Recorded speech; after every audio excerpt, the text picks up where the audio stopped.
नमस्कार दोस्तों, मेरा नाम है प्रकाश सिंह और मैं आप सभी का स्वागत करता हूं हमारे चैनल शिक्षित भारत में। दोस्तों, इससे पहले वाली क्लास में हमने सिंधु सभ्यता के बारे में जाना था और ये हमारी जो रेलवे ग्रुप डी की क्लास चल रही है, जो मैं आपको क्वेश्चंस करा रहा हूँ ना दोस्तों, वो आपके ग्रुप डी में तो आएगा ही आएगा। साथ ही साथ आपके अगर एसएससी का कोई एग्जामिनेशन है या कोई भी एग्जामिनेशन है जिसमें अगर उसके सिलेबस में हिस्ट्री आता है तो ये आपका आना तय है वहां पे। ठीक है, तो जो भी मैं आपको क्वेश्चन करा रहा हूँ उसको आप हल्के में मत लो। ठीक है, मैं आपको जो भी करा रहा हूँ अच्छा ही करा रहा हूँ और प्रीवियस ईयर क्वेश्चन सी मैं आपके सामने लेके आ रहा हूँ ताकि आपके एग्जामिनेशन में वही क्वेश्चन आएगा, मतलब उसी को घुमा फिरा के पूछता है। ठीक है, और पूरा आपने वहां पे पढ़ा था पहले और दूसरे लेक्चर में पूरा बेसिक से पढ़ा था।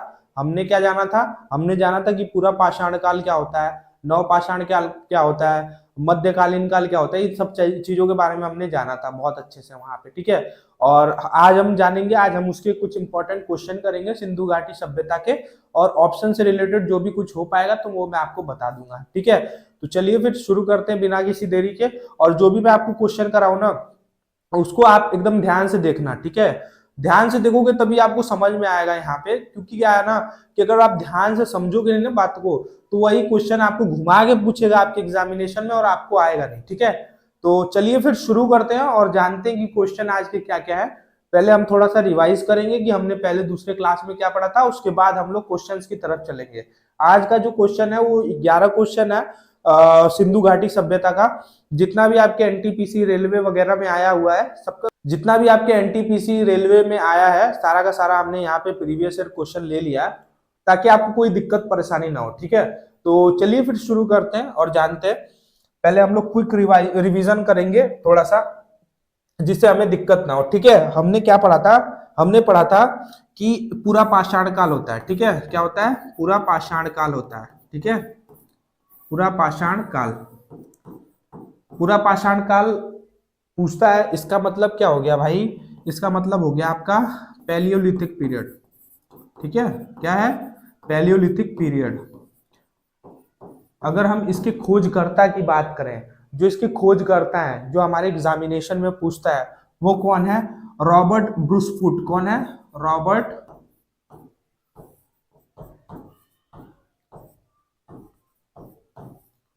ब्रूसफुट। इन्होंने पूरा पाषाण काल का खोज किया था। कब किया था इन्होंने खोज? ये आपका किया था 1863 में किया था। ठीक है, ये मैंने आपको पहले वाली क्लास में बताया था। अब हम जानते हैं कि मध्यकालीन काल क्या होता है। मध्यकालीन काल का समय काल क्या था और हम उनका खोज किसने किया था? आप कमेंट बॉक्स में कमेंट भी करते रहो। ठीक है, मध्यकालीन काल, इसको हम लोग क्या बोलते हैं इंग्लिश में? Mesolithic age. ठीक है, मीसोलिथिक पीरियड।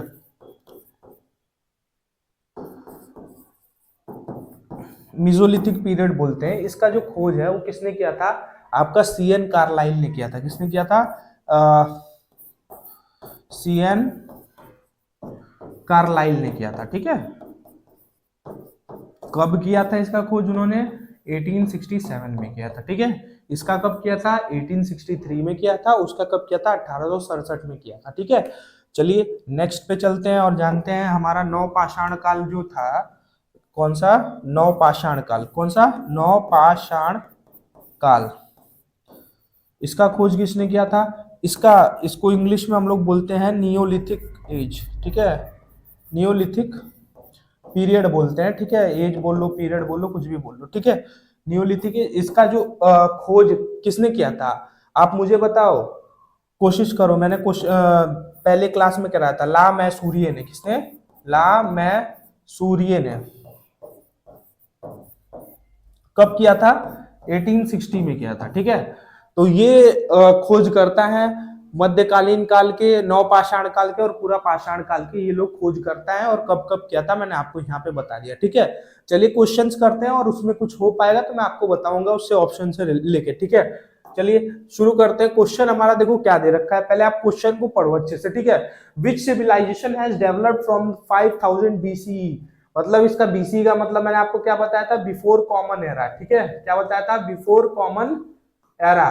ठीक है, जीसस क्राइस्ट के पहले के काल को हम लोग बीसी बोलते थे। ठीक है, बीसीई भी बोलते हैं।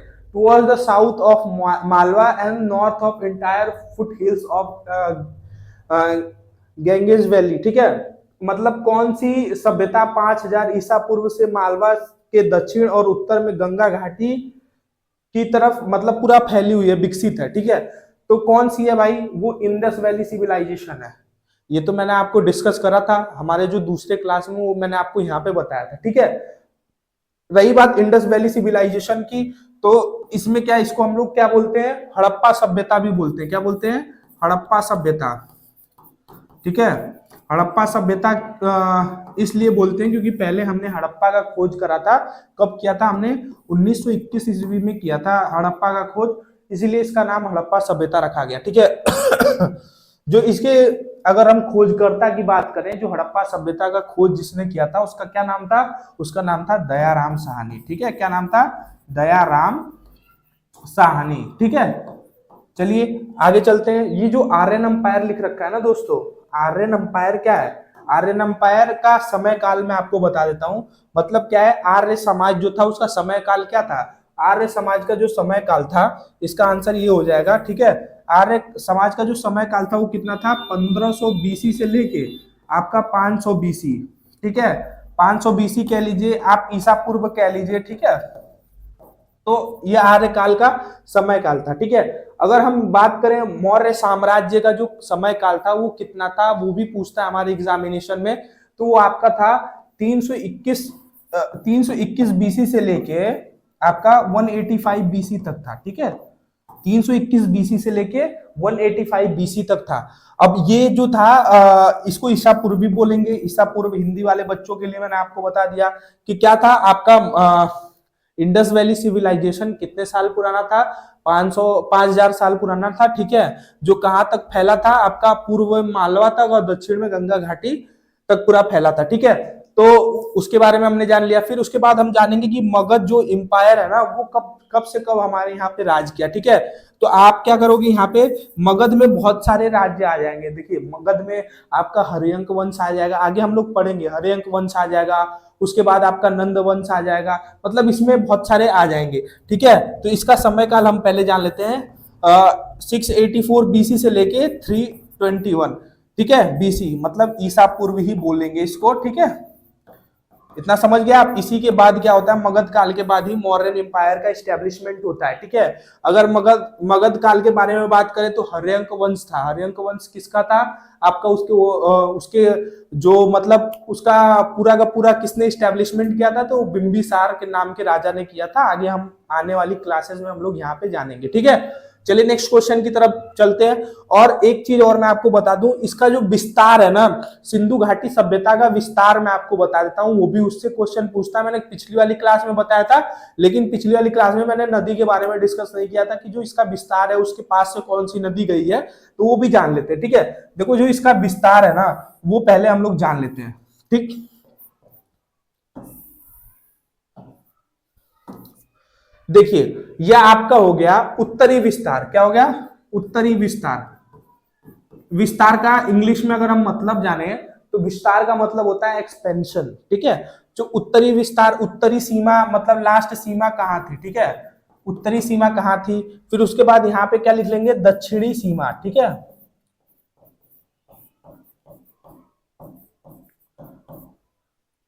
फिर दक्षिणी सीमा हो गई।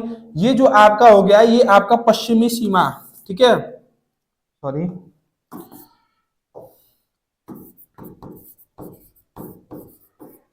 ठीक है, पश्चिमी सीमा कहां तक था। उसके बाद अगर हम बात करें तो ये पूर्वी सीमा हमारा सिंधु घाटी सभ्यता का कहां तक था, इसके बारे में हम लोग जान लेते हैं और जानते हैं कि कौन सी नदी के पास से ये जाता था, ठीक है। तो मेरी बातों को ध्यान से सुनना और क्लास को बीच में से छोड़ के मत जाना, क्योंकि देखो मैं आपको यहाँ पे क्वेश्चन जो करा रहा हूँ ना, वो आपके प्रीवियस ईयर क्वेश्चन ही करा रहा हूँ, जो आपके एसएससी में भी आ सकता है, आपके रेलवे में तो आएगा ही आएगा, मतलब कहीं ना कहीं आएगा। और जो मैं बातें बताता हूँ ना क्वेश्चन से हटके, वो आपके एसएससी एग्जामिनेशन में या कहीं पे भी हिस्ट्री आ रहा ना, तो आपके क्या होगा, वो काम का ही है। तो आप बीच में वीडियो को छोड़ के जाना मत, आप ध्यान से देखना, ठीक है। जो उत्तरी विस्तार था, विस्तार हम लोग पढ़ रहे हैं, ठीक है। तो जो उत्तरी विस्तार था वो कहां था, मैंने आपको बताया था, एक जगह है मांडा। क्या है, मांडा, ठीक है। मांडा मांडा कहां पे पड़ता है, जम्मू एंड कश्मीर में पड़ता है, ठीक है। और इसकी किस नदी के पास से ये मांडा मतलब उत्तरी सीमा जो है वो कहाँ तक है, वो आपका मांडा तक है, ठीक है। सिंधु घाटी सभ्यता में मांडा तक उत्तरी सीमा है, ठीक है। और ये किस नदी के किनारे है, ये आपका रावी नदी के किनारे है। किसके किनारे है, रावी नदी के किनारे है, ठीक है। ये आपसे क्वेश्चन पूछ सकता है कि जो सिंधु घाटी सभ्यता का मांडा शहर है जिसका उत्तरी सीमा कौन सा है, पहले तो ये पूछ सकता है कि उत्तरी सीमा कौन सा है सिंधु घाटी सभ्यता का, तो आप क्या कहोगे कि मांडा है, ठीक है। वो किस नदी के किनारे है, वो आपका रावी नदी के किनारे है, ठीक है। चलिए फिर नेक्स्ट चलते हैं, हम लोग जानते हैं कि हमारा दक्षिणी सीमा कहां तक है। दक्षिणी सीमा जो हमारा है वो दायमाबाद तक है, दायमाबाद। ये आपका कहां पे पड़ता है, महाराष्ट्र में पड़ता है, ठीक है, महाराष्ट्र में पड़ता है। और महाराष्ट्र में किस नदी के किनारे है, तो ये आपका गोदावरी नदी के किनारे है। किस नदी के किनारे है, गोदावरी नदी, ठीक है, ये गोदावरी नदी के किनारे है।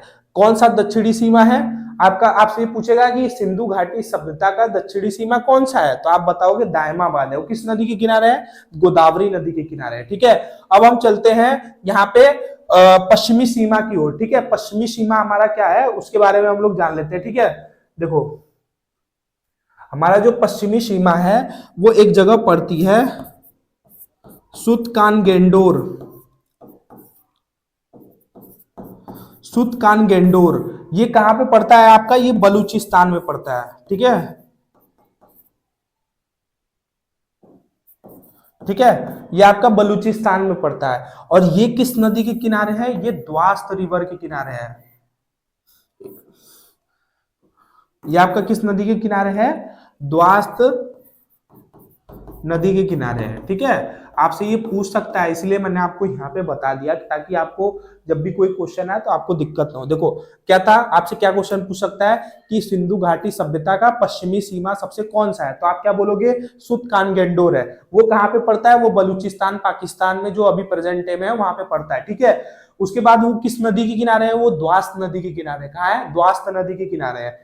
चलिए नेक्स्ट क्वेश्चन की तरफ, नेक्स्ट उसके पूर्वी सीमा की तरफ चलते हैं।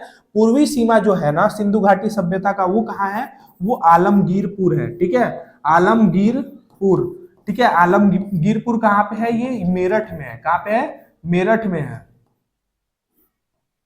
मेरठ में है, ठीक है। और ये किस नदी के किनारे है, ये आपका हिंडन नदी के किनारे है, ठीक है, हिंडन नदी के किनारे है, ठीक है। आपसे इसमें क्या क्वेश्चन पूछेगा कि आपका सिंधु घाटी सभ्यता का जो पूर्वी सीमा है वो कहां तक है, तो आप बोलोगे आलमगीरपुर तक है। कहां पे पड़ता है आलमगीरपुर, मेरठ में पड़ता है। किस नदी के किनारे, हिंडन नदी के किनारे, ठीक है। इतना समझ में आ गया। ये हम लोग क्या पढ़ रहे थे, हम लोग एक्सपेंशन पढ़ रहे थे, ठीक है। हम लोग क्या पढ़ रहे थे, एक्सपेंशन पढ़ रहे थे। मतलब क्या होता है इसका मतलब, विस्तार पढ़ रहे थे कि हमारा जो सिंधु घाटी सभ्यता का विस्तार कहां तक है, ठीक है। चलिए क्वेश्चन की तरफ चलते हैं और जानते हैं। देखो यहाँ पे क्या लिख रखा है, यहाँ पे the Harappan civilisation flourished about 2500 BC, what do we call them today, ठीक है। हड़प्पा सभ्यता को लगभग 2500 ईसा पूर्व तक फली फूली है, आज हम उसे क्या नाम से जानते हैं, तो ये ऑप्शन पूरा का पूरा गलत दे रखा है, ठीक है। ये हम लोग जानते हैं इंडस वैली सिविलाइजेशन के नाम से, ठीक है। किस नाम से, इंडस वैली सिविलाइजेशन के नाम से जानते हैं, ठीक है, ठीक है। इंडस वैली सिविलाइजेशन मतलब क्या होता है, अगर हम हिंदी में जाने तो सिंधु घाटी सभ्यता के नाम से जानते हैं, ठीक है। किस नाम से जानते हैं, सिंधु घाटी सभ्यता के नाम से जानते हैं। देखो यहाँ पे आपको अगर ऐसे दे रखा है क्वेश्चन, देखो क्वेश्चन इसने सही पूछा है लेकिन क्या है, ऑप्शन पूरा का पूरा यहाँ पे गलत दे रखा है, ठीक है। तो जैसा एग्जामिनेशन में क्वेश्चन पूछा था वैसा ही यहाँ पे मैंने टाइप करवाया है ताकि क्या हो, आपको दिक्कत ना हो, ठीक है। और उसका मैंने आपको आंसर बता दिया। अगर आप इसमें कोई भी आंसर लगाओगे ना तो आपको नंबर मिलना तय है, ठीक है, क्यों, क्योंकि ऑप्शन ही गलत दे रखा है ना। तो चलिए नेक्स्ट क्वेश्चन की तरफ चलते हैं। नेक्स्ट क्वेश्चन हमारा क्या दे रखा है, यहाँ पे नेक्स्ट क्वेश्चन क्या है, पढ़ो आप, कि the history of India begin with the birth of Indus valley civilisation which existence almost, मतलब ये मैंने आपको बता ही दिया कि भारत का इतिहास सिंधु घाटी सभ्यता के जन्म से शुरू होता है, जो लगभग कितने साल पुराना है, जो आपका लगभग 2500 BC में, अभी पढ़ा हमने सिंधु घाटी सभ्यता के बारे में कि 2500 BC से हम लोग उसको जानते हैं। लेकिन इसका जो मैच्योर एज है, मैच्योर मतलब परिपक्व साल है, परिपक्व देखो क्या, परिपक्व काल जो है ना वो कब से कब तक है आपका, ये आपका 2300 बीसी से लेके 1750 बीसी तक है, ठीक है। मतलब बीसी का मतलब होता है ईसा पूर्व तक है, ठीक है। तो ये आपका है। तो और जो 2300 से 1750 बीसी ये दिया किसने था, ये आपसे क्वेश्चन अगर पूछ ले तो मैं आपको पूछ ले उसका भी बता देता हूँ। ये दिया था जो 2300 से 1750 ईस्वी तक का टाइम है ना, जो गवर्नमेंट ने अप्रूव किया है, ये दिया था डॉक्टर डीपी अग्रवाल ने। किसने दिया था? डीपी अग्रवाल ने, ठीक है। अगर आपसे क्वेश्चन पूछेगा तो आप यहाँ पे आसानी से कर रहे होगे, ठीक है। चलिए नेक्स्ट क्वेश्चन की तरफ चलते हैं। हमारा नेक्स्ट क्वेश्चन क्या है? What was the most important feature of Indus valley civilisation, मतलब सिंधु घाटी सभ्यता की सबसे महत्वपूर्ण विशेषताएं क्या थी। आपको मैंने बताया ही था, क्या था कि वहां पे जो सिंधु घाटी सभ्यता था, जब वहां पे खुदाई चल रही थी, चार्ल्स मैसन जब खुदाई करवा रहे थे, जो हेड थे पंजाब के, उन्होंने क्या देखा था कि वहां पे पकी हुई ईंट ला रहे हैं मजदूर रेल के ट्रैक को संभालने के लिए। तो यहाँ पे क्या विशेषता हो जाएगी, वहां पे ईंटों से बनी इमारतें थी। क्या थी? ईंटों से बनी इमारतें, मतलब building made up of BRICS, ठीक है। तो ये आपका ऑप्शन हो जाएगा। रॉबर्ट मैसन जो थे, चार्ल्स मैसन क्या थे? पंजाब के हेड थे। उन्होंने क्या किया था, खुदाई जब करवा रहे थे पंजाब में, तब उनको ये मिला था, ठीक है। तो उन्होंने खोज कराया था। अगर आपसे पूछे कि father of archaeological survey of India कौन है, तो आप क्या बोलोगे? अलेक्जेंडर कनिंगम एक नाम है, उन्होंने ही खोज किया था। उन्हीं को हम लोग father of archaeology of India बोलते हैं, ठीक है। समझ गए आप? चलिए नेक्स्ट क्वेश्चन की तरफ चलते हैं। नेक्स्ट क्वेश्चन हमारा क्या है? नेक्स्ट क्वेश्चन है इंडस वैली सिविलाइजेशन को हम लोग क्या बोलते हैं? हम लोग क्या बोलते हैं? इंडस वैली सिविलाइजेशन को हम लोग क्या बोलते हैं, आप बताओ। आप खुद से, मैंने आपको ये बता दिया है। आपके क्वेश्चंस जो आपकी इसमें पिछली वाली क्लास में क्वेश्चंस थे, उसमें मैंने आपको डिस्कस करा था कि इंडस वैली सिविलाइजेशन जो है उसको हम लोग और क्या बोलते हैं? हम लोग क्या बोलते हैं? कांस्ययुगीन सभ्यता, ठीक है। ब्रॉन्ज एज बोलते हैं, ठीक है। ब्रॉन्ज एज सिविलाइजेशन भी बोलते हैं। समझ गए आप? चलिए नेक्स्ट क्वेश्चन की तरफ चलते हैं। नेक्स्ट क्वेश्चन क्या है? The people of Indus valley civilisation mixed copper and tin to make. देखो जो कॉपर एंड टीन है ना, अगर देखो क्या है, यहाँ पे कॉपर दे रखा है और यहाँ पे टीन दे रखा है, इसको हम जोड़ते हैं तो क्या बनता है? आपका ब्रॉन्ज बनता है। क्या बनता है? ब्रॉन्ज। इसी का हम लोग क्या करते थे? कांच बनता है, ठीक है। इसी का हम लोग इस्तेमाल करते थे, इसीलिए इस वाले क्वेश्चन में क्या दे रखा है कि ब्रॉन्ज एज सिविलाइजेशन था। इंडस वैली सिविलाइजेशन को हम लोग ब्रॉन्ज एज सिविलाइजेशन के नाम से भी जानते हैं, ठीक है। और यहाँ पे क्या दे रखा है? यहाँ पे दे रखा है कि इंडस वैली सिविलाइजेशन, अगर हम कॉपर और टीन को मिक्स करके क्या बनाते थे हम लोग उस समय? ब्रॉन्ज बनाते थे, मतलब कांच बनाते थे, ठीक है। चलिए नेक्स्ट क्वेश्चन की तरफ चलते हैं। नेक्स्ट क्वेश्चन क्या है? नेक्स्ट क्वेश्चन है which of the following is not an important place of Indus valley civilisation. कौन सा इसमें से इंडस वैली सिविलाइजेशन का महत्वपूर्ण स्थान नहीं है, ठीक है। अब स्थान की बात करें तो आजमगढ़ तो है ही नहीं ना स्थान, है ना। आजमगढ़ तो स्थान ही नहीं है, मतलब इंडस वैली सिविलाइजेशन की अगर हम बात करें। कौन कौन सा है? कालीबंगा, ठीक है। और कौन सा है? हड़प्पा है और मोहनजोदड़ो है। देखो कालीबंगा से क्या मिला था? जुते हुए खेत, जैसे जिसको जुते हुए खेत का प्रमाण मिला था, ठीक है। खेत का प्रमाण मिला था, ठीक है। और क्या मिला था कालीबंगा से? और आपका क्या मिला था? आप अगर आपको याद है तो आप क्या करो, कमेंट बॉक्स में कमेंट करते रहो, ठीक है। और क्या मिला था यहाँ पे क्रिस क्रॉस पैटर्न मिला था। जैसे क्रिस क्रॉस पैटर्न का मतलब क्या होता है? जैसे मान लो ये आपका खेत है, ठीक है। ये आपका खेत है, ऐसे ऐसे ऐसे ऐसे ये लोग खेती करते थे, ठीक है। ऐसे ये लोग खेती करते थे, यहाँ पे हल चलाते थे और खेती करते थे। तो जो ये वाला पॉइंट है ना, यहाँ पे ये लोग चना बोते थे। क्या बोलते थे? चना बोते थे। और इधर सरसों बोते थे, ठीक है। क्या बोते थे? सरसों बोते थे। इधर सरसों सरसों सरसों सरसों। लेकिन जो यहाँ पे है ना ऐसे ऐसे, तो ये क्रिस क्रॉस पैटर्न में यहाँ के लोग बहुत एडवांस थे और क्रिस क्रॉस पैटर्न में काम करते थे। यहाँ पे भी चना बोते थे, यहाँ मतलब जो जहाँ पे मिल रहा है ना जाके वहां पे चना भी बोते थे, ठीक है। तो कालीबंगा से हमको ये प्राप्त हुआ। उसके बाद कालीबंगा को कालीबंगा क्यों बोलते हैं? क्योंकि यहाँ पे काली चूड़ी मिली थी, ठीक है। इसीलिए हम लोग क्या बोलते हैं? कालीबंगा बोलते हैं। उसके बाद अगर हम मोहनजोदड़ो की बात करें तो मोहनजोदड़ो का खोज कब हुआ था? 1922 ईस्वी में हुआ था। किसने किया था? राखल दास बनर्जी ने किया था, आर.डी. बनर्जी ने किया था, ठीक है। उसके बाद अगर हम हड़प्पा की बात करें, इसका जो आंसर हो जाएगा वो आपका डी हो जाएगा, ठीक है। आजमगढ़ हो जाएगा, क्योंकि आजमगढ़ तो प्लेस ही नहीं है ना। ठीक है। आपका फिर उसके बाद हड़प्पा सभ्यता की बात करें तो जो हड़प्पा है ना, वो उसका खोज किसने किया था? उसका खोज मैं दयाराम साहनी ने किया था, मैंने आपको बताया था दयाराम साहनी ने किया था। ठीक है, कब किया था? 1921 में किया था। ठीक है, चलिए नेक्स्ट क्वेश्चन की तरफ चलते हैं। आशा करता हूं कि आपको जो मैं बता रहा हूं ना वो आपको अच्छे से समझ में आ रहा होगा। ठीक है, अगर नहीं समझ में आ रहा है तो आप कमेंट बॉक्स में कमेंट करके पूछ सकते हो मेरे से। ठीक है, नेक्स्ट क्वेश्चन हमारा पे क्या है यहाँ पे कि the meaning of name Mohenjodaro is mount of dead, मतलब मृतकों का टीला होता है। मोहनजोदड़ो का मतलब क्या होता है? मृतकों का टीला होता है। ठीक है, क्या है? मोहनजोदड़ो का नाम का अर्थ क्या होता है? मृतकों का टीला। तो ये किस भाषा में बोला जाता है? ठीक है, उस मोहनजोदड़ो का नाम का अर्थ किस भाषा में है, मतलब ये पूछना चाह रहा है। तो किस भाषा में? आपका सिंधी भाषा में। ठीक है, किस भाषा में? सिंधी भाषा में। ठीक है, चलिए नेक्स्ट क्वेश्चन की तरफ चलते हैं। नेक्स्ट क्वेश्चन क्या है कि the people of Harappa did not worship which of the following gods, मतलब हड़प्पा के लोग निम्नलिखित में से किस देवता की पूजा नहीं करते थे? तो आप देखोगे वहां पे क्या शिव भगवान का प्रतिमा मिला था, मतलब वहां पे आपके पशुपति महाराज थे, उनका भी प्रतिमा मिला था, लेकिन वहां पे विष्णु का लोग यहाँ पे पूजा नहीं करते थे। किसका पूजा नहीं करते थे? विष्णु भगवान का यहाँ पे पूजा नहीं करते थे। ठीक है, चलिए नेक्स्ट क्वेश्चन की तरफ चलते हैं, जो कि हमारा आखिरी क्वेश्चन है। उसके बाद जो हमारा स्टार्ट होगा वो वैदिक सिविलाइजेशन स्टार्ट होगा, उसको हम नेक्स्ट क्लास में पढ़ेंगे।